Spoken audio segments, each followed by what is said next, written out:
এটা কোথায় জানেন? এটা হচ্ছে প্রবাস। এখানে মনে ব্যথা আর বুকে কষ্ট নিয়ে, চোখের পানি নিয়ে সবার মাঝে হাসি খুশি থাকতে হয়। এটাকেই বলে প্রবাস।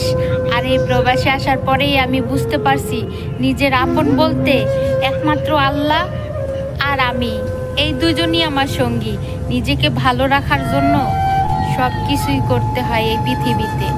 হে আল্লাহ, তোমার দরবারে আমি একটা জিনিসই চাই, এই প্রবাসে যতগুলা মানুষ আছে সবার মনের আশা আর ভরসাগুলো তুমি রাখো। আর যত কষ্ট আছে কিছুক্ষণের জন্য সব তুমি ঠান্ডা করে দিও আল্লাহ। এই প্রবাসে যারা আছে না পারে খোলা আকাশের নিচে থাকতে, না পারে তোমাকে ঠিক মতন ডাকতে, তারপরও এই প্রবাসীরা দিনের পর দিন চোখের পানি আর মুখে মিথ্যা হাসি নিয়েই বেঁচে আছে।